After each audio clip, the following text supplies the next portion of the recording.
Eelmisel korral rääkisime passiivsetest ohutussüsteemidest, seadmetest nagu näiteks turvavööga seotud erinevad abivahendid ja siis ka näiteks turvapadjad. Et mainime ära paari lausega siis muud täienduvad süsteemid ja seejärel liigume edasi siis sellise juhiabisüsteemide ja autonoomse sõidukite teemade juurde ja alustuseks siis paar mugavussüsteemi ja esimesena nendest mainime ära siis sõitjatele sobiva atmosfääri tekitamise süsteemi, milleks on siis kliimasüsteem, mis reguleerib meil salongis siis õhuvahetust, temperatuuri, samamoodi kuivatab õhku, mis suurendab siis ka liiklusohutust, kui sõiduki klaaspindadele sissepoole ei teki udu. Ja samamoodi siis ka on oluline õhu puhastamine, eriti tänapäevastes tingimustes kuskil suuremas linnas liiklusummikus seistes õhus on igasugused peened kütuse põlemisel tekkinud jääkosakesed mikroskoopilise suurusega, mis inimese hingamisteedesse sattudes ei ole eriti tervislikud, ehk siis ka tänapäevaste sõidukite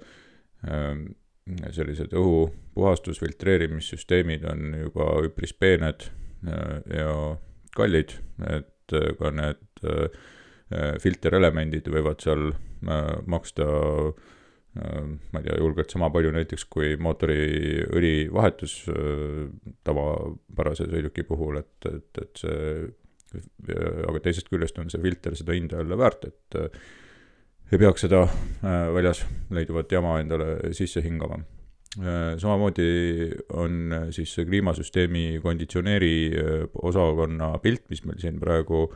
ekraani peal on, selline klassikaline,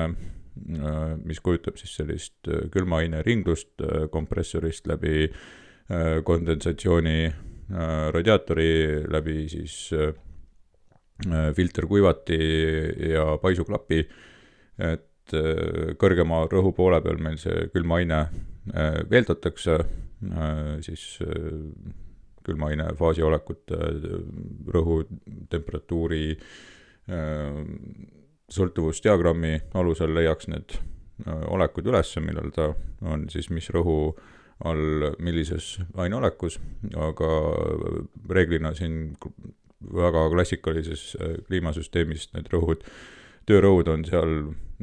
kõrge poole peal ütleme suurusjärgus kuni 15 paari ja madala poole peal siis selline 2-4 paari. Et nad on mõlemad pooled on küll üle rõhus, aga siis öeldakse kõrge pool, madal pool. Ja see külmaaine siis päästetakse läbi paisuklapi või on ka teist tüüpi süsteeme, aga praegu räägime siis sellisest süsteemist, nagu siin pildi peal on. Või siis aurustis, mis on üks selline siuktoru, mille sees siis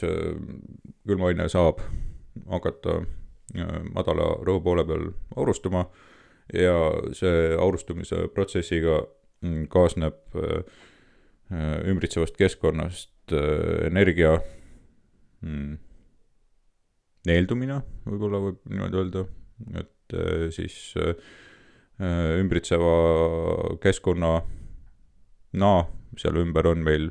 aurusti metallist korpus, näeb välja nagu radiaator, alumiiniumist ribidega toru ja sealt me parasjagu siis puhume läbi ka salongi õhku, kas ta siis on välisõhk, mis tuleb salongi või salongi õhk, mida aetakse ringi, mis ühtlasi annab ära siis seda õhus leiduvat soojusenergiat ja sellega me saamegi oma salongi sisenevat õhku jahutada ja nüüd sõltuvalt siis reisija seadistusest salongis, kas ta nüüd on näiteks soojema temperatuuri peale keeranud, siis seda õhku uuesti soojendatakse. Et ka ütleme selline õues on 10 kraadi, inimene on keeranud salongis 23 kraadi peale, siis kõigepealt selles konditsioneeri süsteemis või ütleme selle külma poole peal nii-öelda jahutatakse õhk maha 2 kraadini ja siis köetakse ta uuesti ülesse seal 20 kraadini, nii nagu meie reisija on soovinud, aga siis selle jahutamise käigus õhu kastepunkt läheb madalamaks, ehk siis sellesse õhku mahub vähem niiskust sisse ja see niiskus kondenseerub sama aurusti pinna peale, siis ta voolab välja siit kogumisplaadi ja all oleva siis toru või vooliku kaudu ja ka see on see, et kui me näeme eriti suvisel ajal kuskil foori taga seisvad autosid, kus on veel oigud all, täiesti normaalne nähtus, õhuniiskust kondenseeritakse välja konditsioneerisüsteemidega ja see on täiesti puhas vesi, et seal midagi kartma ei pea, et kuskilt midagi lekib, küll aga halb on siis, kui see süsteem nii-öelda ei leki, et kui see voolik kanal peaks siin umbes olema, et siis see niiskus ei saa ära voolata ja on meil auto seest niiske märg, vaip ujub armatuuri vahel, mingi hallitus, et see ei ole hea, kui see vesi siit välja voolata ei saa. Et selline see klassikaline konditsioneerisüsteem on oma ehituselt ja tööpõhimõttelt. Tänapäeval on siis järjest enam mõeldud nende külmasüsteemide puhul ka kasvuhoonegaaside mõju vähendamise peale, ehk siis mõeldakse järjest vähem mõju avaldavaid külmaainete kombinatsioone välja, et milline on ta siis näiteks see külmaaine mõju võrreldes tavapärase süsihappegaasiga, et kui suur on see mõju võrreldes tavapärase süsihappegaasiga, et nüüd uuemat tüüpi külmaaine, mis on aastast 2017 kohustuslik autotootjatel kasutusele võtta, on küll oluliselt kallim kui see klassikaline R134A, siis uus on 1234YF nimetusega, et on küll kallim, aga ta siis keskkonna mõju on oluliselt väiksem, kui me peaks ta nii-öelda õhku paiskama, et 134 siis vanal süsteemil on see mõju võrreldes CO2-ga, ütleme selline 1000 korda, et kui me paiskame õhku 1 kilo seda R134, siis see on sama nagu me paiskaks õhku 1000 kilo CO2 piltliku võrdluse tekitamiseks. Et nüüd see uuemat tüüpi 1234YF, tema siis selline funktsionaalne eelis on siis see, et selle kasvuhoonegaasi potentsiaali suhtes, et see mõju vahekord on umbes 4-kordne, et paiskame õhku 1 kilo 1234YF-i on umbes sama nagu paiskaks õhku siis 4 kilo CO2. Ja miks see on samuti selline teema, mida me võiks teada, sest kui auto osaleb kuskil liiklusõnnetuses, näiteks mingi väiksem tagant otsasõit või mis iganes, reeglina alati esimene asi, mis pihta saab, on seesama kondensatsiooni radiaator, siis võime nimetada seda ka kondensaatoriks lihtsalt keelepäraselt. Ja see tähendab seda, et kohe on see külmaaine sealt süsteemist ka plehku pannud, ehk siis see külmaaine paraku satub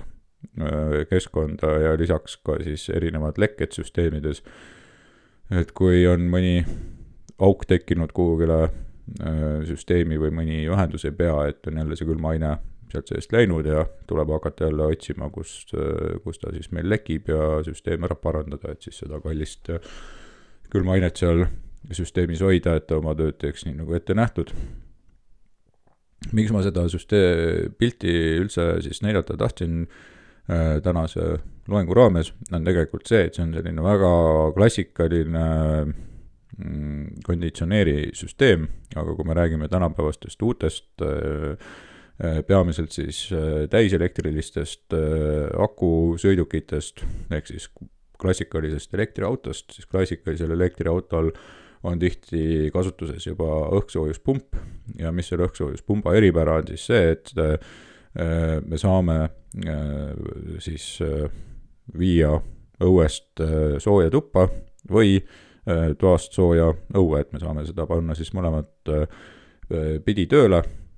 kompressor töötab ikka nagu kompressor töötab, et seal nagu väga suurt vahet ei ole, aga on siis erinevad klapid, erinevad juhtimisvõimalused selle külmaaine süsteemist läbiviimiseks, et saame siis seda soojusenergia voogu nii-öelda erinevates suundades juhtida ja seal võib olla vahel siis ka tegelikult aku kütmine või jahutuski selle sama süsteemiga seotud, et sellised erinevad võimalused, aga siis on oluliselt jällegi keerulisem süsteem kui see klassikaline konditsioneerisüsteem, mida me praegu näeme. Siin klassikalise konditsioneerisüsteemi puhul, mis hetkel ekraani peal on, ei ole meil siis ka kuvatud salongi kütmise poolt, mis tavapärase sisepõlemismootoriga sõiduki puhul on siis lahendatud mootori jääksoojuse kasutamise näol, ehk siis jahutusvedeliku ringlusega läbi salongi radiaatori, kus me saame siis sooja õhu. Üks selline üpriski levinud element tänapäevaste sõidukite peal, siis niiskusandur klaasi peal, et tuvastada, kas klaas on märgunud või mitte. Et see andur ise ei opereeri reeglina meil näiteks klaasipuhastamise süsteemi või millega ta võib olla veel seotud tulede süsteemiga näiteks, et kui on meil valgustuvastus seal juures veel või mingid muud sellised, et antud juhul tegemist on lihtsalt ühe anduriga, andur edastab reeglina digitaalset kanalit pidi teabe siis mõnele juhtblokile, mis enamasti tänapäevastes sõidukites on kere juhtmoodul, body control module inglise keeles, ja sellesse programmeeritud tarkvara alusel otsustatakse, et tulenevalt siis erinevatest seadistustest, asenditest, näiteks klaasipuhasti lüliti asendist, välistest tingimustest, kui olukord on õige, pannakse automaatselt näiteks klaasipuhastit tööle, et antud anduri info on siis puhtalt tuvastada ja see tuvastamise metoodika on siin ka pildi peal kuvatud, et kasutuses on siis infrapuna valgusallikas. Miks see on oluline info, on siis sellepärast, et kui ta oleks meil nähtava valguse andur, siis teoorias ta töötaks vast samamoodi kui infrapuna anduri puhul, et selle dioodi poolt välja kiiratav valguse hulk peegeldub rohkem tagasi, kui klaas on kuiv, aga kui meil klaas märgub, siis mingi osa sellest valgusest siis diffraktsiooni, kas see on nüüd õige termin, ütleme valguspeegeldumise nurga muutuse tõttu osa sellest valgusest pääseb välja ja tulemuseks on see, et meie fototakisti poolt registreeritud näit muutub, ehk see on see, et siis mitte nähtav valgus, infrapuna, et kui meil vastasel korral autod sõidaksid linna peal ringi nende anduritega ja saaks nähtava valgusandur, siis kõikidel põleksid väiksed tulukesed seal tahavaate peegli lähedal alas, kus tavapäraselt see andur on paigaldatud. Et siis infrapuna valgus on meile silmale nähtamatu, me ei näe seda, aga ta siis toimetab samas selle töö põhimõttega, et see tagasipeegeldunud valguse hulk muutub, kui klaas on märgunud ja me saame seda muutust siis mõõta ja kui meie andur on kalibreeritud, ehk me oleme võtnud baasolukorra, kus klaas on kuiv, määranud selle näidu ära ja siis peltlikult öeldes viskame ämbriga vett peale ja näeme, mis sisse muutus on, ehk siis selle järgi me saame siis tuvastada märgumise ja samas ka tegelikult ka vähesed sademekogused ehk siis ka astmeliselt aru saada, et kui palju see klaas märgunud on võimalik siis ikkagi tuletada sellest takistuse muutusest. Siis veel üks selline tegelikult ohutussüsteemide alla klassifitseeruv süsteem on rehvirõhu jälgimise süsteem, et pildi peal on üks selline klassikaline versioon, mis on siis niinimetatud Boschi kell, kus siis hoob hakkas vastu teepinda käima, kui ratas tühjenes, rehv tühjenes ja siis sellise vanakooli autojuht ta siis kuulis kella helinat, sai aru, et vot nüüd ratas on tühi, tuleb midagi ette võtta. Tänapäevastes tingimustes see võib-olla ei ole mõistlik lahendus, arvestades, kui kiiresti rattad pöörlevad, igasugused muud sellega seoses väljakutsed, et siis olulisem oleks teada, et millised on näiteks rehvirõhu mõju omadused, mis siis juhtub, kui rehv ei ole õige rõhu juures, muidugi äkilise tühjenemise puhul on ilmselge, rehv puruneb, ei ole mõistlik katkise rattaga sõita, aga kui rehv on osaliselt tühjenenud, ei ole õige rõhu juures, et siis ka sõiduki ju sõiduomadused, käsitletavus või siis ütleme selline rehvi toime omadused langevad, ei ole nii hea võib-olla suutlikkusega, kui oleks ette nähtud rõhu juures. Siis omadused või need mõju avaldab ka ju kütusekulule, mis suureneb, kui rehvi rõhk on langenud alla normi. Ja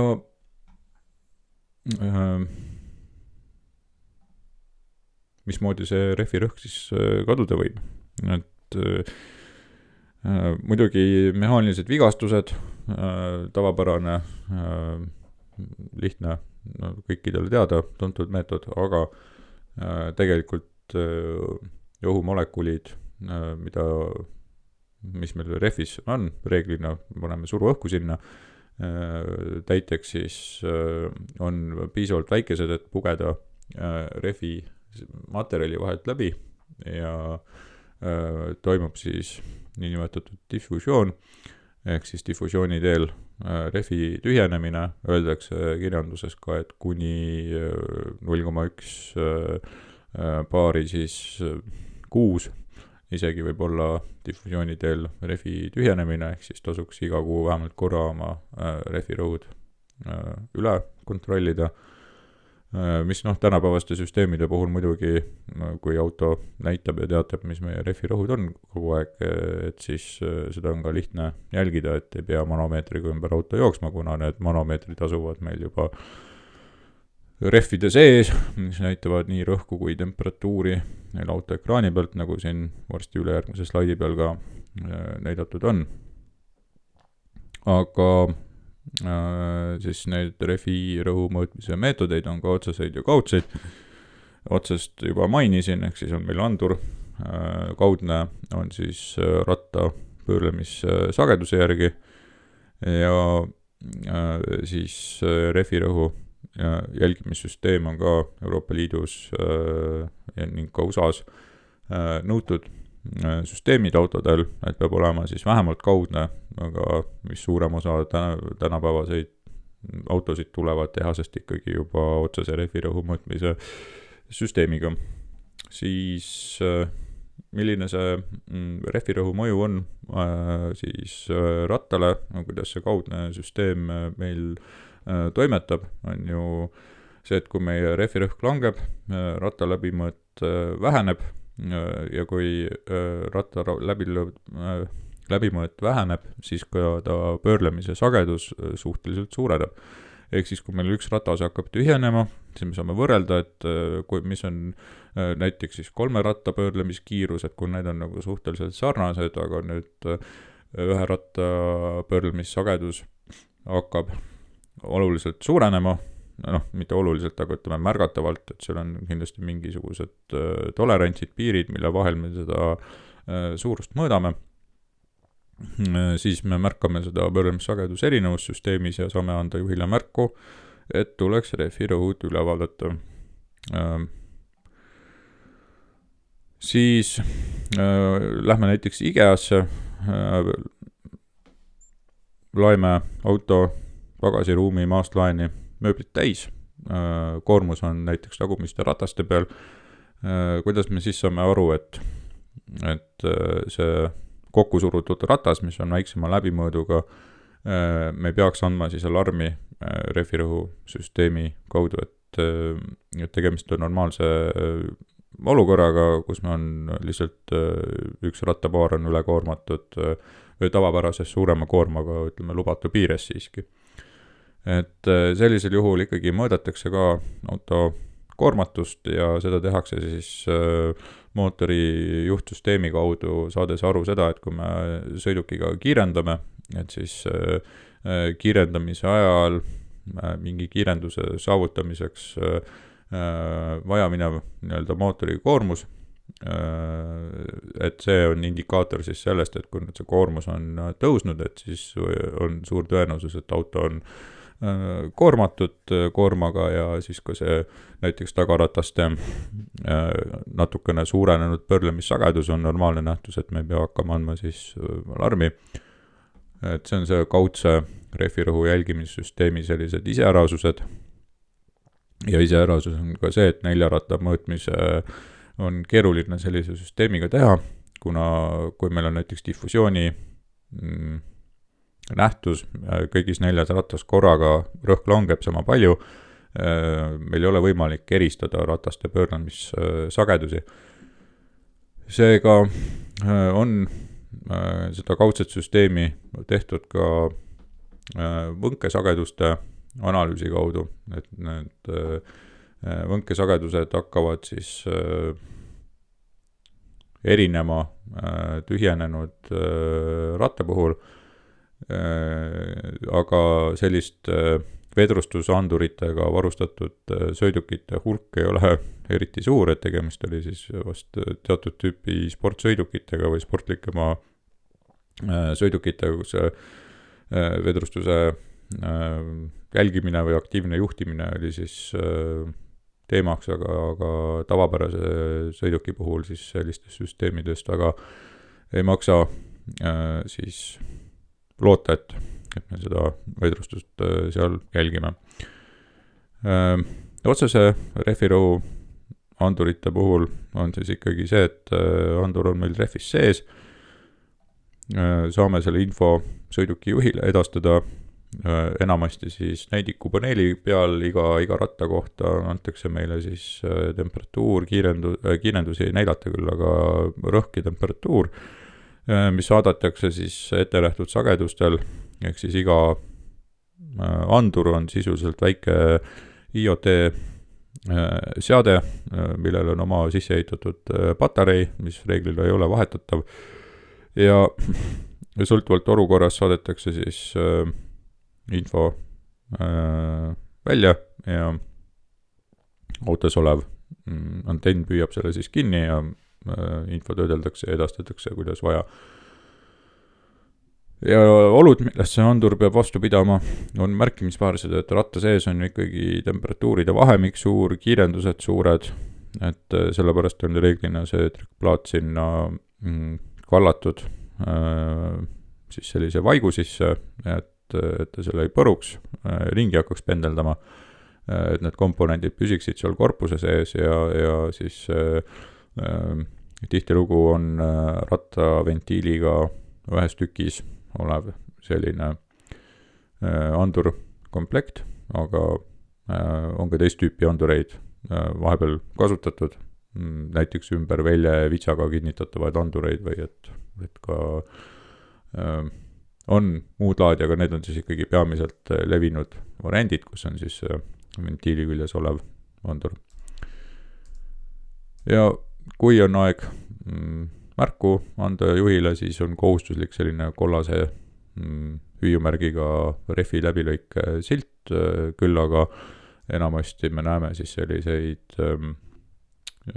ilusaid pilte autoekraani peal, kus on selline süsteem olemas, tänapäevane, et mis on rehvi rõhud, temperatuurid ja seda teinekord on ka päris huvitav jälgida sõidu ajal, kuidas siis rõhud ja temperatuurid hakkavad kasvama ja näiteks maanteesõidule minnes ka talvisel ajal, et mis need rõhud ja temperatuurid seal teevad, et on üpris huvitav vaadata. Siis on olemas ka selliseid ad hoc süsteeme, ei ole ise katsetanud, et kuidas toimivad, aga vähe usutav või selline lootustandev variant on näiteks ventiili korgi siis paigaldatud andur, mis siis peaks info edastama raadio teel autosse, et kaua selline asi meie oludes siin talvel soolatõga sees vastu peaks pidama, ei oska öelda, et ei panustaks nende peale väga. Siis samamoodi üks oluline süsteemide valdkond autode juures on ka siis see, et kuidas me autos sisse-välja pääseme, mismoodi me uksi, luuke, aknaid avame, et mainida siis seda vasaku pildi peal olevat lülitiplokki, et enamasti me ei tea seda, mis me siis juhi vasaku käel ukse sees näeme, et tegemist on jälle järjekordse arvutiga, kus sees on siis juhtkiip, mis edastab üle sõiduki infot üle mõne juhtsiinivõrgu, nagu näiteks linnvõrk või siis ka CAN-võrk või mõnel uuemal sõidukil tänapäevaselt ka juba Etherneti võrgus, et anda märku siis sellest, et kas näiteks kõrvalistuja akent soovime juhi kohalt alla lasta, et siis see info digitaliseeritakse, saadetakse kerejuhtmoodulisse, kerejuhtmoodul saadab selle siis kõrvalistuja ukse juhtmoodulisse, mis siis toimetab vastavalt ette antud käskudele, aga just see nagu selline nägemus või kaemus, et meil on selle iga ukse sees ka oma juhtmoodulid, mis siis nende lukkude, akende ja muude vidinatega, mis seal võivad olla paigaldatud, siis toimetavad ja edastavad, et selline ütleme selline tsoonide kontrollimine siis uste kaupa on teemaks, et ei ole nagu, et iga süsteem eraldi on veetud ukse sisse ja nüüd juhime aknaid eraldi ja siis seal ukselukkusid eraldi kanalite kaudu, et see käib ikkagi kõik läbi ühe digitaalse kanali ja arvutite ja nii edasi. Ja mis uste puhul veel hästi selline oluline temaatika tegelikult on, ja samamoodi nagu need nupud, mis siin pildi peal on, et insenerid, autoinsenerid peavad tohutult vaeva nägema sellega, et see ukse avamise ja sulgemise hääl oleks õige näiteks, et see tunnetus, et kui me nüüd ukse lahti teeme, et see lingist võtame kinni, kuidas see ukse selline klõps käib ja tundub, kuidas tugevus ja tunnetus seal taga on ja nüüd, kui ma hakkan neid aknanuppe näiteks vajutama, et kus need aknanupud tunduvad sõrme all kvaliteetsed või mitte, et see on kõik auto ostjale ja kasutajale selline tagasiside info selle kohta, et kas see auto on kvaliteetne või mitte, et kui inimene läheb autosalongi endale näiteks uut sõidukit valima, siis esimese asjana ta kohe puudutab ukselinki, teeb ust lahti, hakkab armatuuris nuppe näppima, et läbi selle tekib tal see tunnetus, et mis auto endast nagu kujutab ja siis autoinsenerid näevad tohutult palju vaeva selleks, et seda ka näiteks ukse avamise, sulgemise just seda tunnetust tuunida, et see hääl oleks korrektne, et see jõusuurus, mis selleks vaja on, oleks korrektne ja nii edasi, et kui meil on siin näiteks väga suurte ustega uhked luksuslaevad, kui niinimetatud, siis hästi suurel hulgal tihendeid kasutatakse, et vähendada siis näiteks müra kandumist salongi. Inimene ei jõuagi seda ust enam sulgeda ja siis on mõeldud välja jällegi üks selline luksustoode, ehk siis ukse motoriseeritud sulgemine, selleks, et siis seda kliendile nii-öelda mugavustootena serveerida, aga peamiselt tegelik põhjus on selles, et inimene ei jõua enam seda ust sulgeda, et see tihendite poolt avaldatav survejõud on lihtsalt niivõrd suur kogu selle ukse serva pindala kohta, kus neid tihendid rakendatakse, et seal peab juba siis mootorid appi võtma. Et mis siis täna uutel sõidukitel on veel väljakutseks uste puhul, on nüüd elektrisõidukite peal trendikaks muutunud kere paneelidega, ütleme siis uksepaneelidega siis tasapinnalised käepidemed, mis siis ukse avamise, sulgemise korral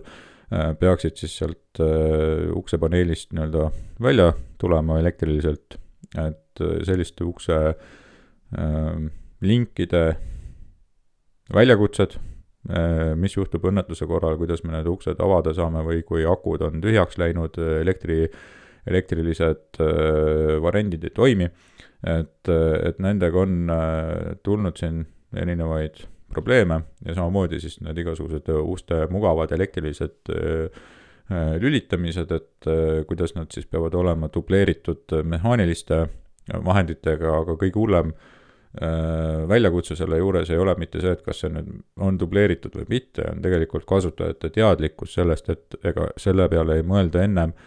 kui ei tule ette see olukord, kus ongi näiteks aku tühjaks saanud või midagi muud sarnast, et kus meil on vaja siis neid mitte tavapäraseid ukse avamise meetodeid rakendada, et siis alati tasuks nende vähemalt enda sõidukipargi puhul, kui on peres mõni selline auto, tasuks ikkagi kasutajajuhendit või siis ka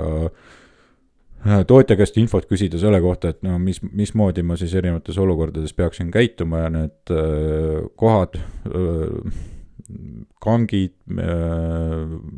siis mehaanilise võtmeavad, muud igasugused sellised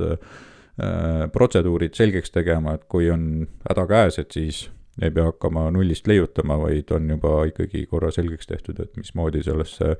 autosse võib siis ka tavapärasest erinevas olukorras ligi pääseda. Siis kasutajaliidese koha pealt, see kasutajaliidese pilt on huvitaval kombel läbi aastate mul siin slaidides olnud, on tegelikult päris ära vananenud juba, et üks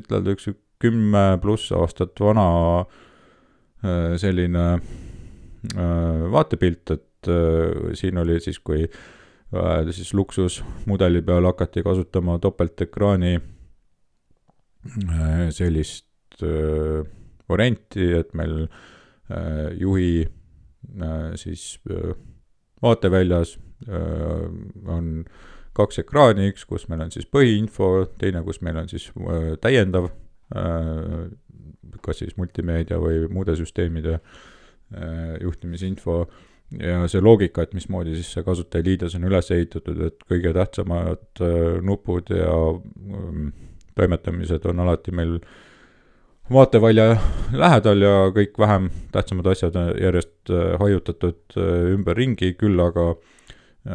mis on huvitav trend tänapäeval, näiteks Euro NCAP-i testid annavad rohkem punkte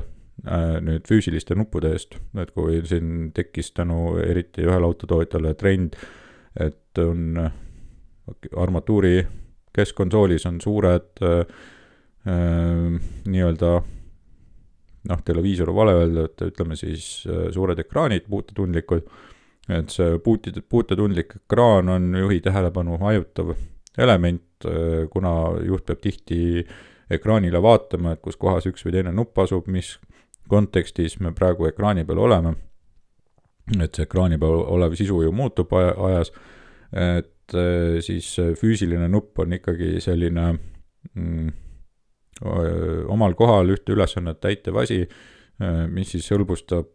et kui juht saab ka ilma pilku pööramata erinevaid seadistusi ja nii edasi muuta, et ühest küljest on trend ekraanide suunas, teisest küljest jälle premeeritakse füüsilisi nuppe liiklusohutuse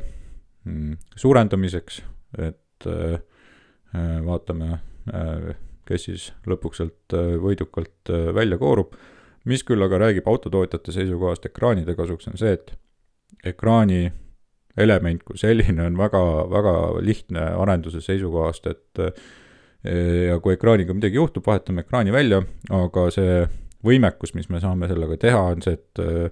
erinevad infot peal kuvada ja piisab vaid tarkvara uuendusest selleks, et seda ekraani siis funktsionaalsust muuta, et me saame sinna panna nuppe juurde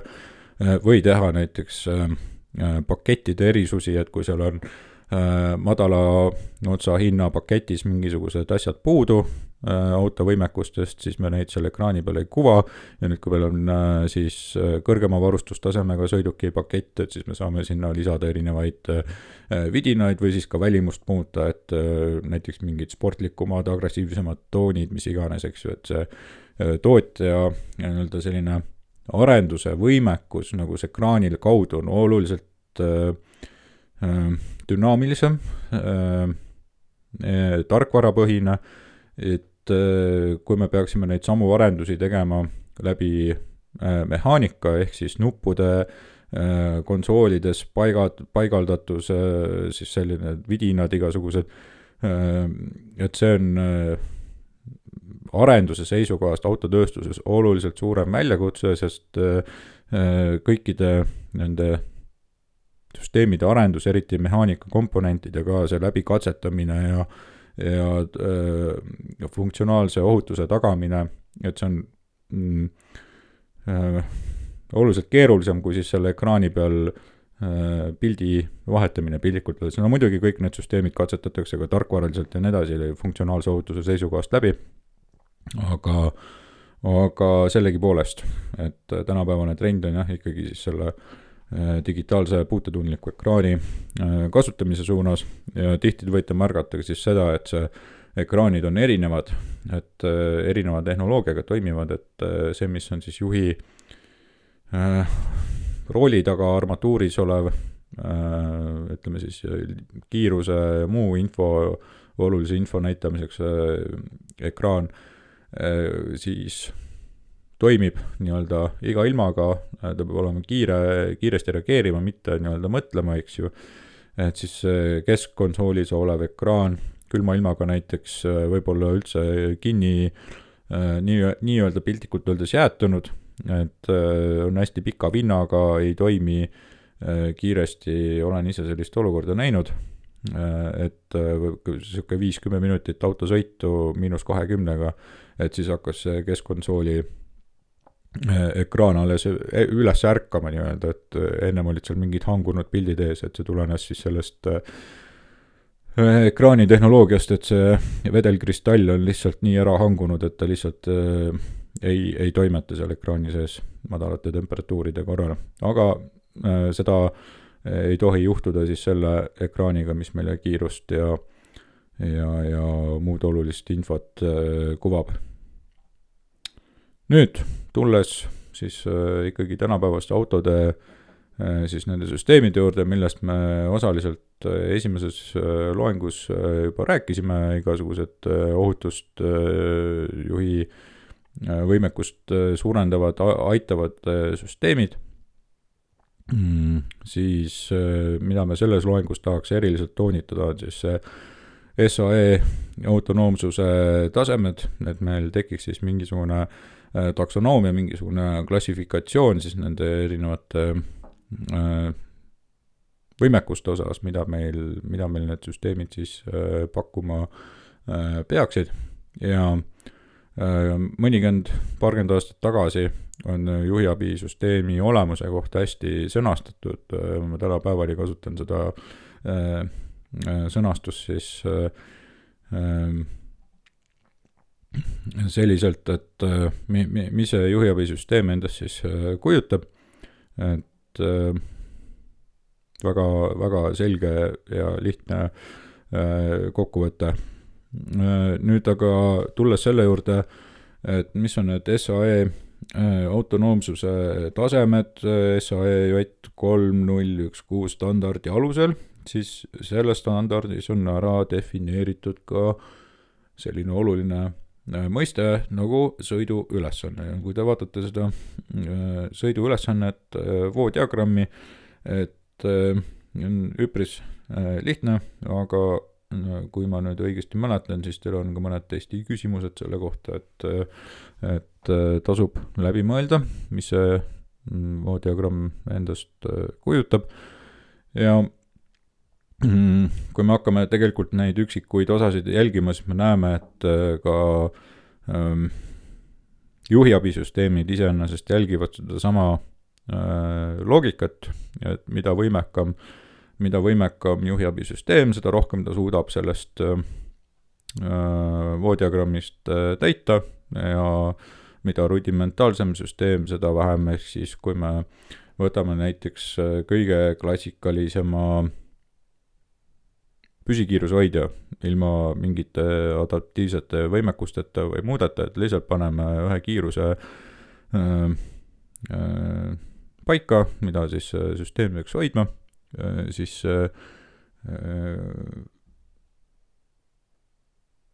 on ju meil see kast, mis on siin ekraani keskel, sõiduki liikumise pikisuunaline juhtimine, ehk siis siin võib olla siis ka see adaptiivne variant tegelikult ühes, et mis hoiab ka siis ees oleva sõidukiga vahet, et selleks sama selle kasti alla, aga selle süsteemi võimekuse ulatusid sellest kastist kaugemale. Nüüd, kui me võtame siis sellise süsteemi, mis aitab meil näiteks rada hoida, et kui sõiduk hakkab sõidurajast väljuma, siis hakatakse rooli vastu hoidma või pöörama, et ikkagi proovida siis autot sõiduraja keskel hoida, et siis meil on tegemist sellise süsteemiga nagu see sõiduki liikumise külgsuunaline juhtimine, et siis M või kumb, aga mitte mõlemad korraga, eks ju. Ja see on jällegi selline huvitav vaade, et esiteks see, mida juht pidevalt teeb, kui ta sõidab,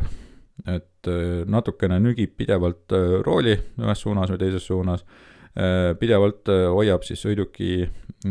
pikisuunalist kiirust, ütleme siis, kas kiirendab, pidurdab, hoiab ühtlast kiirust või seisab paigal, siis erinevate juhtimisvõtete kaudu. Et see on see, mida juht pidevalt sõidu ajal teeb, kui ta ütleme meil ühtegi seal autonoomset või juhiabi ei ole, et neid asju pidevalt läbi aju kogenud juht teeb ilma mõtlemata, et tuleb nende ülesannetega toime ja seda nimetatakse siis vahetuks sõiduki juhtimiseks, et kui me seda väikest ringi siin vaatame, see ongi see, et me kogu aeg autot siis kuhugi suunas nii-öelda nügime midagi tegema, et ja kui nüüd noor juht hakkab autoga sõitma, ütleme üldse autosõitu õppima, siis reeglina algaja juht, sõiduõpilane suudab täita ainult ühte ülesannet korraga, et ta ei suuda mitme asja peale korraga keskenduda, et siis ta mõtlebki näiteks roolimise peale ja nüüd kui mingil ajahetkel on vaja hakata siis mõtlema kas käiguvahetuse või pidurdamise või mingi muu asja peale, et siis läheb roolimine meelest ära, tegeleb siis selle kiiruse muutmisega ja siis mingi hetk tuleb jälle meelde, et nüüd tuleb roolida, aga siis läheb see kiiruse muutmine meelest ära, et ta ei suudagi mitme asja peale korraga naturaalselt keskenduda, et see tuleb siis läbi kogemuse, läbi praktika, et me tegelikult õpime neid asju tegema nii-öelda seljaajuga. Ja siis, kui meil need asjad juba nii-öelda seljaajuga välja tulevad, siis me saame liikuda selle suurema ringi peale, mis siis on erinevate objektide sündmuste tuvastamine. See on ka, et kui siis sõiduõpilane esimest korda nii-öelda liikluses on, et näeb mingisuguseid objekte või sündmuseid, siis ta lähevad need vahetu juhtimisvõtted meelest ära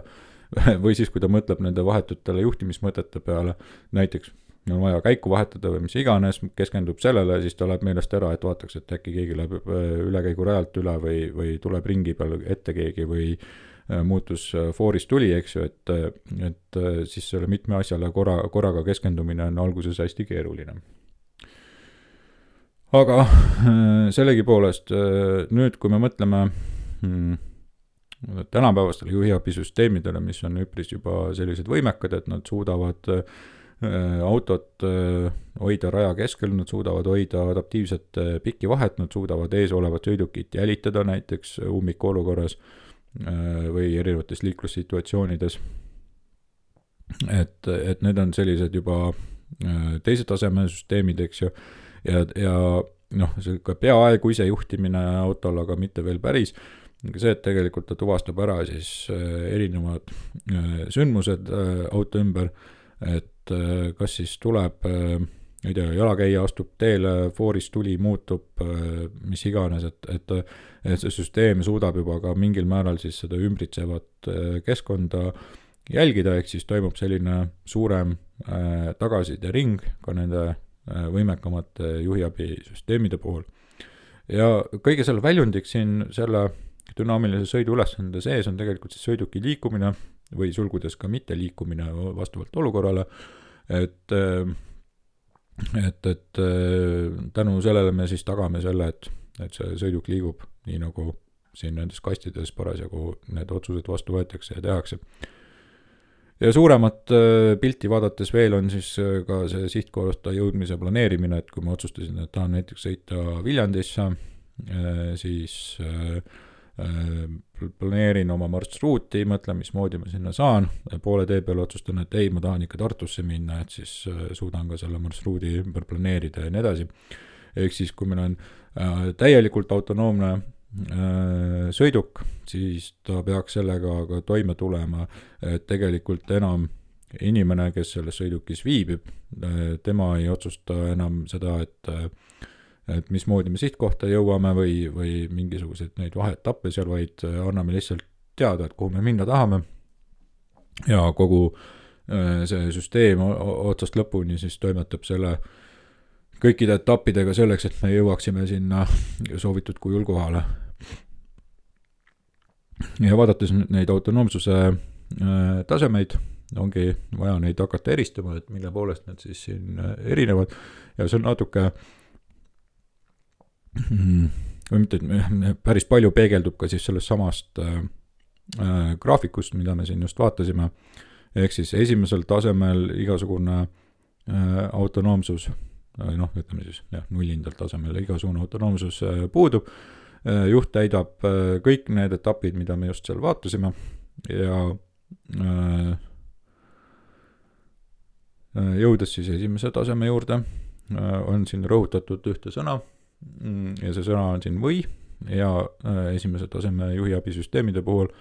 on siis pikki või külgsuunaline juhtimine siis süsteemi poolt osaliselt teostatav ja kogu ülejäänud sõidulesande täidab sõiduki juht ja just pannes tähele siis seda võid siin, et see süsteem on iseseisev selles mõttes, et me anname näiteks piki suunalise juhtimise ehk siis kiiruse hoidmise anname süsteemile või näiteks raja hoidmise süsteem, et hoiab rada, aga nad ei ole siis ühtse süsteemi all, et hoiaks nii piki kiirust kui ka külgsuunalist juhtimist samaaegselt, et need süsteemid on justkui iseseisvad, kuigi nad võivad et nad võivad siis samaaegselt toimetada. Aga nad on oma olemuselt ikkagi eraldiseisvad. Nüüd selle klassifikatsiooni teise taseme puhul, kolmas tase, aga tase number 2, on siis rõhutatud jällegi ühte sõna, on siis sõiduki piki ja külgsuunaline juhtimine võimalik autonoomse süsteemi poolt, ehk need on siis sellised süsteemid, kus me peaaegu saame juhtimise justkui autole anda, aga tegelikult ei saa, me peame ikkagi kogu aeg roolist kinni hoidma, sest kogu sõidu eest vastutab ikkagi autos olev juht, et mis see võimekus annab, et kui me ei pea jälgima kiirust pidevalt, näiteks seda jalaga korrigeerides ja me ei pea rooliga pidevalt tegema väikseid korrektuure, aga käed on ikkagi roolil, et laseme siis sellel autol sujuvalt timmida näiteks seda raja keskele hoidmist, et juht saab keskenduda rohkem selle ümbritseva fooni, liiklusfooni jälgimisele, ta annab osa sellest vahetussõidu ülesandest ära, mis annab talle võimaluse siis nii-öelda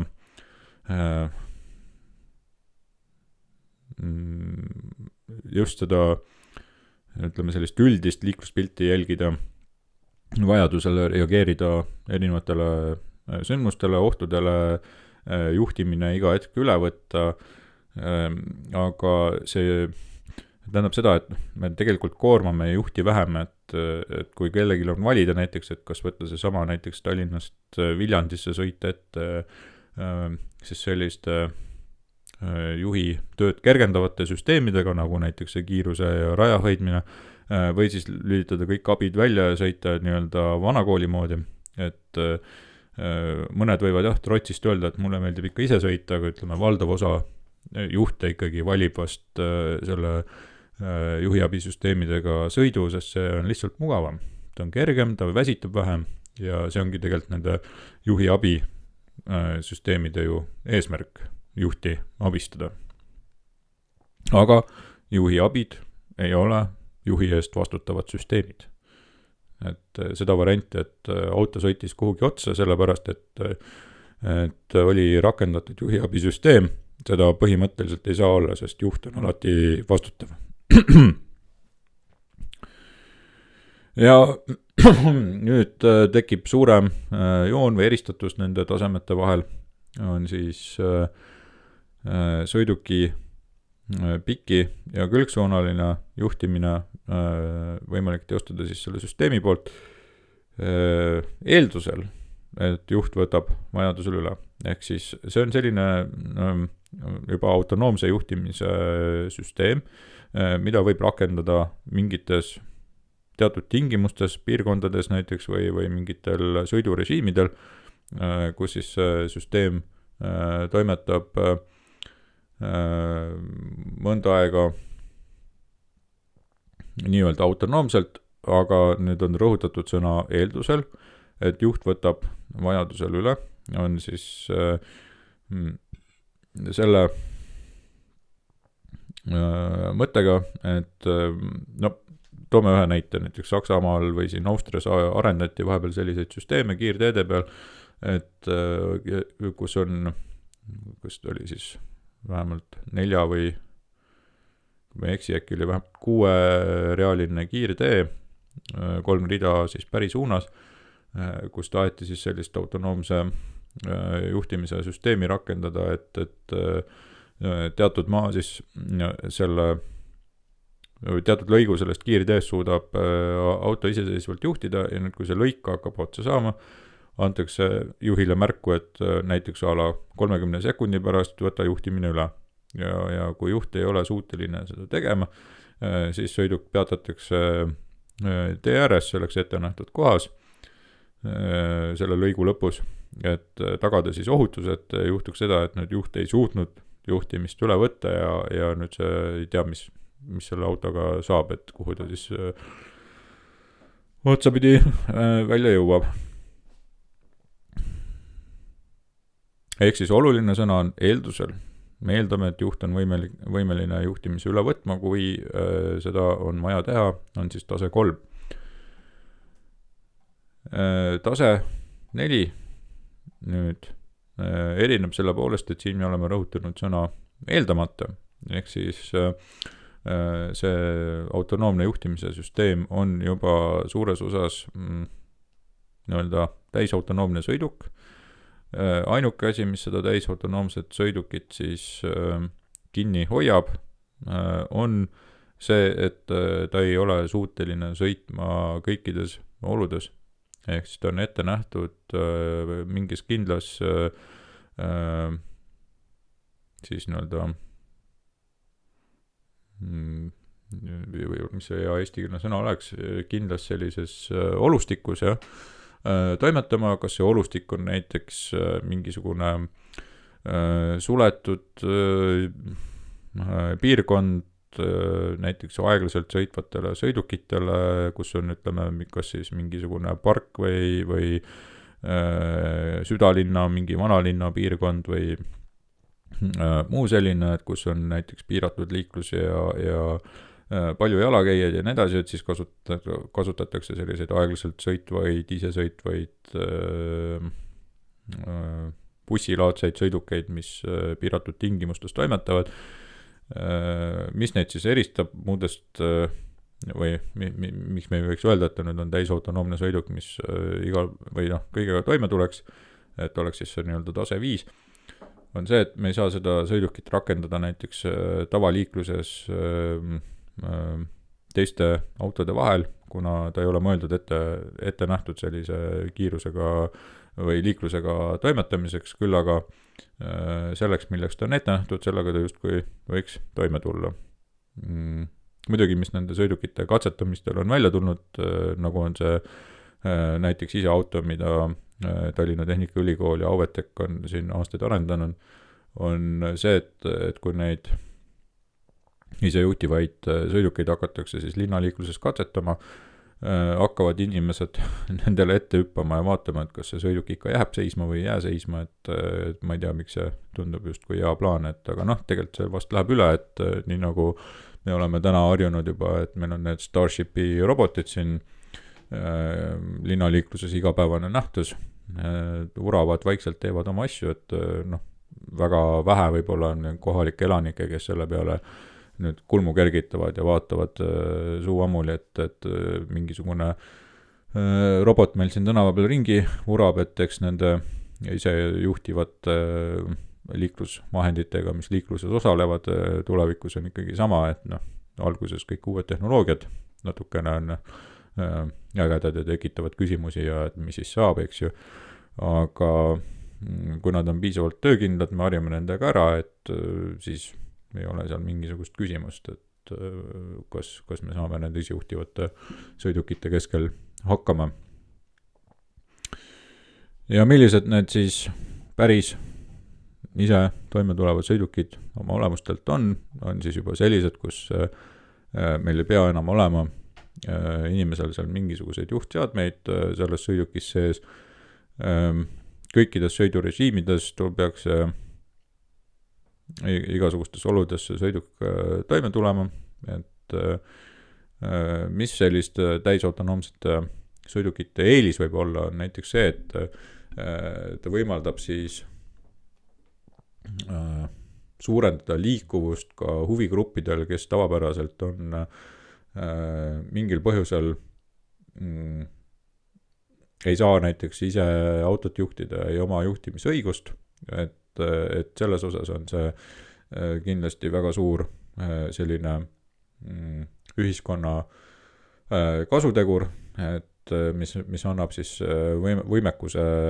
transpordiks. Muidugi omakorda väljakutsed tekivad siin, et kui meil praegu on näiteks Tallinna liikluses keskmine sõitjate arv sõiduautos on 1,2, et võib juhtuda, kui meil hakkavad ilma inimesteta autod tee peal ringi vurama, et siis sõitjate arv langeb veelgi, on seal 0, midagi, näiteks 0,8, 0,9, tähendab seda, et osa autodest vurab ringi ilma sõitjateta, et siis nii-öelda liikluskoormus võib-olla mitte hoopis ei lange, vaid hakkab hoopis kasvama. Eks paistab, mis siis autonoomsete sõidukite tulevik selles osas toob, aga teine võimalus on jälle see, et ta vähendab auto omamise vajadust, et kui auto tuleb meile maja ette, korjab meid peale, viib meid kuhu iganes vaja on, et siis linnaoludes võib-olla selle auto maja ees hoidmise omamise vajadus nagu siis oluliselt langeb.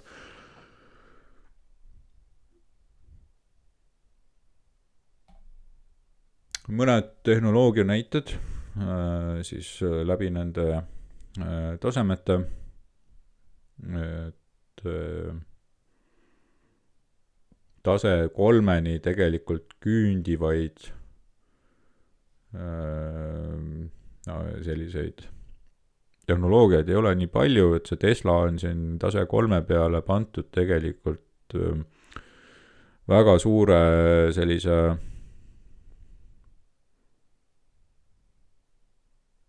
ettevaatava võib-olla nägemusega, et tegelikult ta reaalselt ei ole nii kaugel, et ta peaks olema ikkagi siin tase 2 lõpus, 2 pluss oleks võib-olla, et nad siin aastaid juba lubavad täielikku isejuhtimist, et nad neid süsteeme arendavad ja mingisugused prototüübid on täitsa nagu töös ja olemas, siis ka see Tesla nii-öelda robotaxi ja mida nad siin üritavad teha, aga teatud põhjustel ei ole neil ikkagi neid laialdaselt levinud või ütleme siis ka Tesla omanikele üle antud süsteemid, mis oleks nagu reaalselt ikkagi tase 3, et nad pigem on ikkagi 2, et see inimene 2 pluss, et see inimene peab ikkagi kogu aeg olema nii-öelda juhi rollis, et ta ei anna juhtimissõidukile üle mingiteks piiratud etappideks või täielikult, et ainukene, kes minu teadaolevalt praegu sellist süsteemi ikkagi pakub, on siis Google'i sõsarettevõtte Waymo, mis siis arendab robottaksosid. Miks nad on nii kaugele jõudnud? Ainukese pakkujana minu hüpotees on see, et nad on ikkagi väga tagasihoidlikult, väga vähelubavalt, hästi väikeste sammudega siis välja tulnud, aga pakuvad siis ikkagi väga tugevalt läbi katsetatud süsteemi. Nüüdseks juba mitmes USA linnas, erinevates piirkondades on võimalik tellida endale takso, kus ei ole juhti, sõita ühest kohast teise, et see on siis selline esimene tegelikult kommertskasutuses olev avalik autonoomse sõiduki süsteem, mis reaalselt toimib, et omade nüanssidega küll, aga sellegipoolest, et Uber üritas ja ei teinud sama trajektoori või siis sellist lähenemist nagu Waymo ja põrus tänu sellele päris tugevasti, sest nad üritasid hästi kiiresti suurte sammudega kohe esimesena siis nii-öelda tee peale pääseda ja ohutuse temaatikad kannatasid selle all ja sellest said ka päris suure tagasilöögi. No muidugi, mis võib siis nagu juhtuma hakata tänu sellele, et anname siis inimestele kasutada sellised poolautonoomsed süsteemid, kus juht peaks olema kogu aeg valves autos. Juhtub hoopiski see, et inimene sõidab tööle, magab rooli taga, et hoiab küll vist siin käega roolist kinni, et auto siis nii-öelda kurtma ei hakkaks selle üle, et roolis peab siis nii-öelda kinni hoidma, aga juhil pole õrna aimugi, mida auto teeb, kuna ta ise parasjagu jälgib siis mingisuguseid unenägusid. Et selline sõidustiil või selline tegevus veel tänapäeval ei ole võimalik, kuna seda tase 3-4 võimekust veel tegelikult ei ole. Et tase 3 puhul igal juhul juht peaks olema suuteline iga hetk selle auto juhtimise üle võtma, eks ta ei tohi seal autos magada. Tase 4 puhul võib autos magada, et siis lihtsalt see auto ei pruugi igale poole sõita ja tase 5 puhul siis pole vahet, mis konditsioonis see inimene seal autos on, et siis ta juhtimisega enam kokku ei puutu. Ja üks selline kurioosne juhtum, millest ma siis juba natukene üldiselt mainisin, kuidas siis Uber üritas erinevaid ohutus siis selliseid temaatikaid ütleme siis mitte kiirendades, aga just sellist kiirete sammudega turule pääseda, et ohutus kannatas selle all ja tulemuseks oli siis siin artiklis kuvatav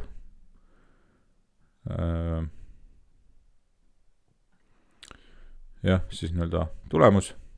Ahaa, me nüüd saime siit täis ekraani pealt maha.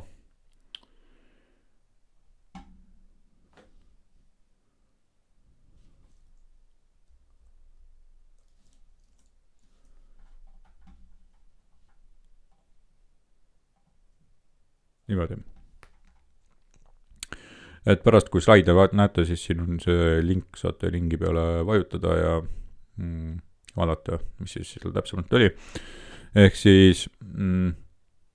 selle slaidi peal ma muidugi tahtsin ka rõhutada seda, et kuidas siis seda infot meile kuvatakse, et esimene pilt on siis Eesti uudiste portaalist, et isesõitev Uberi auto tappis jalakäija ja tekivad küsimused, et kuidas siis auto jalakäija isesõitvalt tappis, et tegelikult tee peal selliseid autosid tollel hetkel ega ka praegu ei tohiks olla, mis siis ise ringi vuravad ja siis inimesi tapavad, et seal on ikkagi alati kohustus, et peab olema inimjuht. Ja nüüd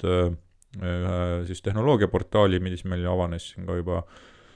korra ekraani peal kajastus samast liiklusõnnetusest, on vähe tagasihoidlikum ja ütleb, et tõenäoliselt siis tarkvara viga võis olla üheks põhjuseks, miks siis selle sõidukiga liiklusõnnetus tekkis. Läheb siis veel mõned kuud mööda ja tuleb välja, et õnnetuse uurimise käigus, et siis inimene,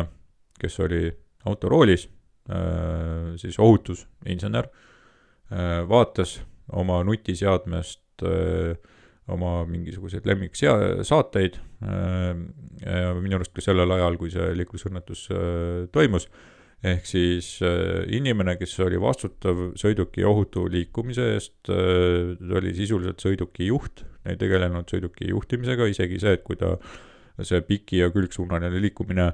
on siis autonoomsele süsteemile üle antud, ta peaks ikkagi alati jälgima seda, et selle sõidukiga mingisuguseid õnnetusi ei toimu, vajadusel juhtimise üle võtma, ta ei teinud seda. Ja läks veel natukene aega mööda, siis seesama juht mõisteti süüdi mittetahtliku tapmise eest, et ta oli vastutav selle auto liikumise eest. Et seda olukorda, kus on mitte keegi ei vastuta, praegu teede peal meil olla ei saa ega tulevikus ka mitte, et siis muidugi tekivad küsimused, et kui meil isejuhtiv auto ilma, et ütleme tase 4 või tase 5, et seal ei pea inimest, vastutavat inimest nii-öelda roolis olema või ka kaugjuhtimise teel, et kes see siis on vastutav, et kas teenusepakkuja, sõidukitootja, tarkvarainsener, kes selle isejuhtiv algoritmi programmeeris või mõni muu kolmas osapool, et aga sellise bürokraatia seadusandlusega praegu tegelikult üpris aktiivselt tegeletakse, et selliseid variante, kus mitte keegi ei vastuta ja robotautod lihtsalt tänavate peal vuravad ja inimesi tapavad, et selliseid variante, mille teede peal kindlasti ei lubata. Aga just mis siin selle näite puhul on, et siis kui selliseid väga tugeva sõnumiga pealkirju tasuks ikkagi tehnika inseneeria valdkonna ekspertidel võtta kerge sellise skepsisega, et kas meil võivad olla isesõitvad autod tee peal, mis jalakäijaid tapavad või tegemist oli siis inimese juhi eksimisega, kes siis mitte tahtlikult sõitis otsa jalakäijale autoga, mis oli siis sellises katsefaasis tee peal, kus juht pidi alati vastutama selle sõidu eest. et need on siis need juhiabisüsteemide erinevad sellised tasemed,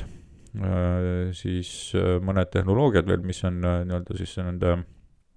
andurtehnoloogiad, mis on nende süsteemidega seotud. Peamiselt tänapäevas autonduses on siis erinevates suundades vaatavad radarid, nii nagu me esimeses loengus vaatasime siis tänapäevase pistikhübriidi näitel, mis oli siis Lexus RX 450 H+, on radareid 5 tükki peal, sama see 76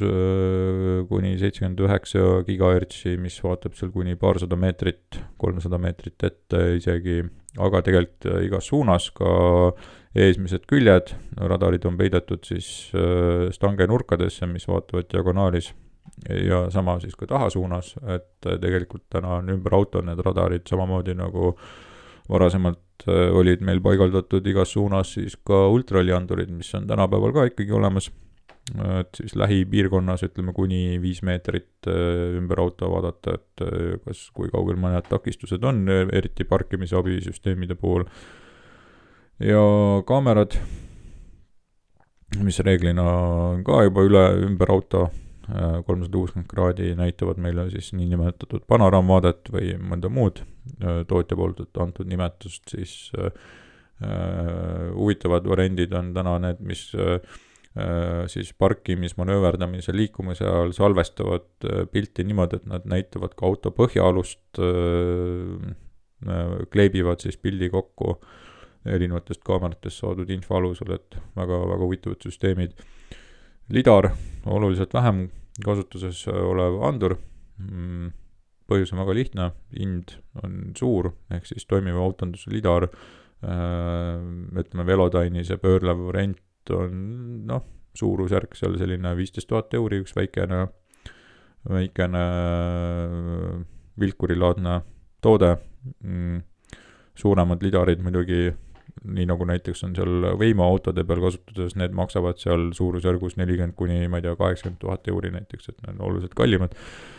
Et me ei tahaks osta endale vist sellist autot, kus peal üks andur või andurite komplekt, et kui neid väikseid kulub sinna 4 tükki auto peale, igas nurgas oleks üks, siis et auto hind oleks juba ainuüksi selle lidarite hinnaga võrdne, et selliseid autosid väga palju tavakasutajatele ei müüda praegu. Siis erinevad võrguühendused tuleks ära mainida, mis on järjest olulisemad, igasugune auto ja keskkonna vaheline suhtlus ja samamoodi siis satelliitside kasutamine siis navigatsioonisüsteemides ja täna siis ka näiteks e-kooli hädaabi kutsumise süsteem tahab koordinaate teada, et mida siis edastada kuhugi hädaabikeskusesse, kui saadetakse automaatne hädaabikõne teele sõidukist. See on üks klassikaline pilt, mida siis kasutatakse nende samade andurite ulatuste suundade näitamiseks, et see on nagu eelneva pildi peal sai mainitud, natukene aegunud, isegi võib-olla, et kui me mõtleme, et siis radarid vaatasid meil selle näidissõiduki puhul igas suunas ümber auto ja nii edasi, aga see selline üldistav pilt, siis erinevad füüsikalised nähtused, mida kasutatakse helilainete puhul, väljaspool kuuldeulatust, autode puhul kasutame ultrali andureid, mis on reeglina toimivad siis 42 või oli 43,5 kilohertsi oli siis see töösagedus, kus neid impulsse välja saadetakse. Aga eks autonduses toimub ka palju inimese kuuldeulatuses, mis on eriti just erinevad märguanded, audiosignaalid, mida kasutajale edastatakse erinevatest olukordadest märku andmiseks, et see on ka tegelikult autonduses oluline etapp. Aga elektromagnetlainete spektris autonduses samamoodi üpris palju kasutusel, et nähtava valguse osas on siis need kaamerad, samamoodi infrapunavalguse osas kaamerad, erinevad side raadiolained ja siis mikrolainete osas olid siin sama see radarite töövahemik see 79 gigahertsi peaks meil jääma siia mikrolainete osakonda. Et sellised erinevad füüsikalised nähtused ja nüüd mittenähtava valguse osas see pöörlev lidar, mis on see Velodyne'i oma näiteks siin üleval pildi peal näidatud, üks selline väike lidari andur 15 000 euri versus siis väga aktiivselt arenduses olevad lidari tehnoloogiad, mis on siis niinimetatud solid state ehk siis seisvad, mitte pöörlevad lidarid, tahetakse siis viia lidarite hinda oluliselt allapoole, et kui ta oleks näiteks 1000 eurot tükk või 100 eurot tükk, oleks oluliselt ligipääsetavam tehnoloogia, aga nendega on omad väljakutsed ja lidaritega üldse omad väljakutsed, et see lidari siis seda mittenähtavat valgusimpulssi tekitada erinevate näiteks LED-tehnoloogiatega, et need materjalid, mis neid elektromagnetlained tekitavad, ei ole nii lihtne, et me võtame lihtsalt nüüd ühe LED-i tüki, paneme sealt elektrivoolu läbi ja saame siis meile sobiva radarilaine või lidarilaine, valgusimpulsi sealt LED-ist kätte, et esiteks materjali väljakutsed, et saada seda õige sagedusega valgusimpulsi ja siis see sagedus, mida on hästi lihtne tekitada, on inimese silmale kahjulikum, siis seal on meil võimsuspiirangud, kui võimsus on piiratud, siis tähendab seda, et on raskem tuvastada ümbritsevat, et me ei saa nii palju seda valgust paisata siis ümbritsevasse keskkonda, samas teistpidi teine sagedus, mida kasutatakse, on raskem siis LED-i tehnoloogiaga tekitada ja kinni pärast seda püüda erinevatel põhjustel, valgusneelduvused ja muud sellised nähtused, mis sinna juurde käivad, et aga inimese silmale jälle vähem kahjulikum, võimsuspiirangud nii palju ei ole, et need sellised erinevate materjalide, füüsikanähtuste, tehnoloogiate, võimekuste nagu koostöös, et see solid state lidari ehitamine ei ole nii lihtne, kui tundub, et siis siin on proovitud kasutada ka näiteks mikropeegleid, mis siis erinevas suunas seda lidari kiirt peaksid siis saatma ja pärast siis kinni püütakse siin parempoolse oleva näite puhul, et mida see pöörlev lidar siis teeb, on see, et ta saadab impulsi välja ja kuna see valgusimpulss jõuab nii kiiresti edasi-tagasi seal kuni paarikümne meetri peal ära käia, et sellest nii-öelda pöörlemiskiirusest tulenevalt see, kui lidar seal ütleme mingi mõniteist pööret sekundis teeb, et see pöörlemissagedus ei mõjuta nüüd seda lidari andurite toimimist, et me saame selle ühe nurga peal tehtud pildi, ühes suunas tehtud pildi, valgusimpulss välja ja siis andur mõõdab kohe samas ka tagasi peegelduvat seda impulssi, et ta käib edasi-tagasi valguskiirusel nii kiiresti ära, et see pöörlev andur ei mõjuta või pöörlemine ei mõjuta seda pilti nii väga. Küll aga mis me sellega saame, on siis selle lidari ümbritseva 3D punkti pilve, nii nagu on kuvatud siin selle pildi peal, saame selle kätte, et siis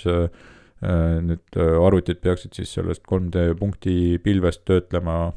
aru saama, et kus asuvad objektid, et selleks on erinevad matemaatilised algoritmid, tänapäeval järjest rohkem ka masinõppe algoritme, et tuvastada siis, kus on meil mõni eesolev sõiduk, mis lidari puhul jälle väljakutseks on see, et kui meil satub selle anduri ette, ma ei tea, lumehelves, lehepuuoks või leht, midagi sellist, mida inimene saab aru, et ei ole eriline takistus, aga lidar, kui andur ei saa sellest aru, ta lihtsalt mõõdab distantsi ees olevate objektideni, ehk siis siin puhul tulevad ka mängu kaamerate, lidarite, radarite koostöö, et kui lidari ette satub puuleht, on see justkui läbimatu suur takistus anduri ees, et me peaks auto võib-olla kinni pidama, mitte edasi sõitma, aga samas radari ja kaamera pildist näeme, et tegelikult ei ole midagi hullu ees, et võime siis andurite koostööst tulenevast infost kokku panna otsuse, et tegelikult sõidu jätkamine on ohutu, aga siis nende lidarite, radarite, kaamerate siis erinevad tuvastusvõimekused koostöös peaks andma meile siis selle võimekuse, et me saame ikkagi täpsema ja parema pildi ümbritsevast. Kaameraandurid iseenesest on suhteliselt lihtsad, nii nagu meil telefonis kaamerad või täiesti tavalised digikaamerad eraldiseisvad, et see tehnoloogia ei ole nüüd midagi murrangulist autonduses, mis on siis tavapärane CMOS pildiandur, mis siis tuvastab valgustugevust pikslite kaupa. Pikslid on siis korrapäraselt tegelikult jaotatud anduri peale, mis puudutab erinevate lainepikkuste valguste tugevust, et inimese taju rohelise, punase, sinise valguse osas on erinev ja selleks, et seda siis jäljendada, on siis ka nende andurite tegelikult sinise, punase, rohelise osakaalud reeglina vastavalt siis selline inimese tajule nii-öelda ja see tegelik pilt, mida meile siis näiteks kuvatakse reeglina on läbi erinevate algoritmide töödeldud selline piltlikult öeldes keskmistatud väärtused piksli kohta, ehk siis see andur ei tuvasta iga, ütleme siis seda ekraani peal olevat pikslit sellise väärtusena, nii nagu meil lõpuks seda näiteks kuvatakse, aga autonduse puhul reeglina neid kaamerapilte, kui meil ei ole need parkimisabisüsteemid, vaid on seal mingisugused märgituvastused või objektituvastuskaamerad näiteks, mis hoiatavad juhti läbi erinevate süsteemide pärast, et siis reeglina neid pilte üldse kasutajale ei kuvatagi, et meil antakse lihtsalt seal väljundina siis mingisugune hoiatus või teavitus, aga ta oma olemuselt see kaamera töötab ikkagi samamoodi. Et on siis kaameraandur, kus siis pannakse pikslitest pilt kokku ja autonduses ta tihti võib olla ka mustvalge, ei pea olema värviline, või siis kui ta on värviline ka samamoodi suhteliselt madala resolutsiooniga, et kui me peame näiteks tuvastama 30 korda sekundis iga kaadri pealt ümbritsevad või kaamera vaateväljas olevad objektid, et siis kui me seda pikslite arvu väga suureks ajame, siis andmetöötlusmaht lihtsalt on tohutu suur. See on väljakutse arvutitele. Ja radarid, väga lihtsalt öelduna tänapäevane radar on siis selline trükkplaat,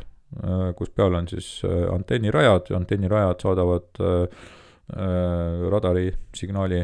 raadiolaine välja ja mõõdavad siis kõrval vastuvõtvad antennid ka selle peegeldumist ja siis on erinevad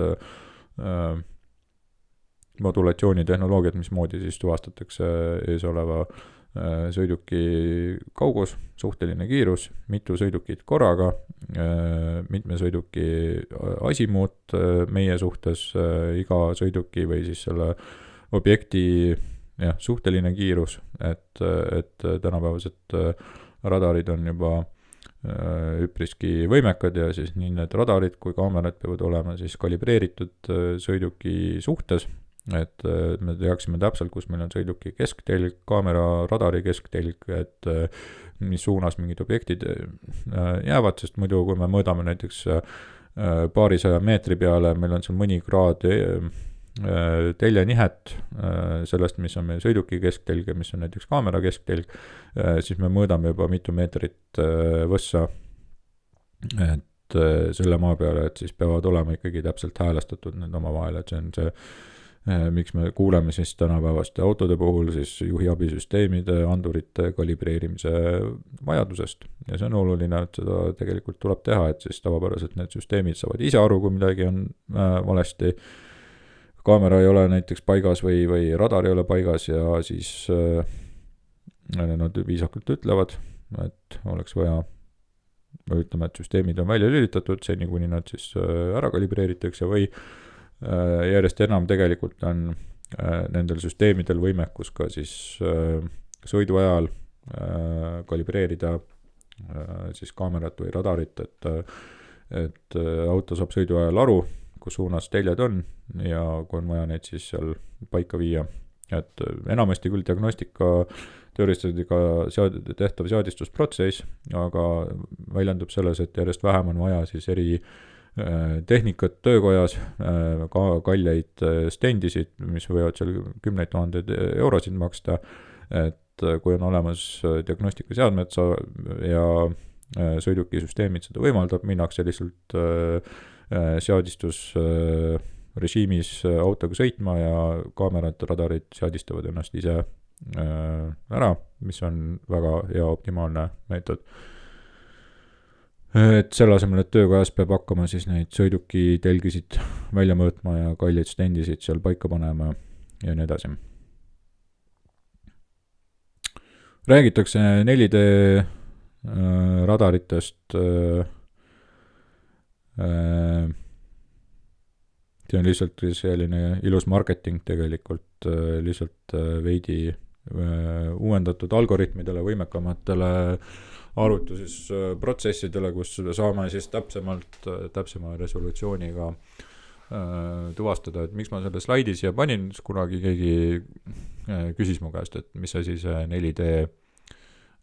mis see imaging radar siis nagu on, et ega me radarist ei saa image kui sellist ehk siis pilti, nii nagu me saame kaamerast, vaid ta on lihtsalt suhteline erinevus selle resolutsiooni osas, mida nägi vanema generatsiooni radariga versus selle resolutsiooniga, mida me näeme siis uuema generatsiooni radariga, et siis et justkui imaging, aga ta tegelikult on ikkagi selline suhteliselt väikese resolutsiooniga, kui me peaksime võrdlema siis tänapäevase näiteks kaamera pildiga.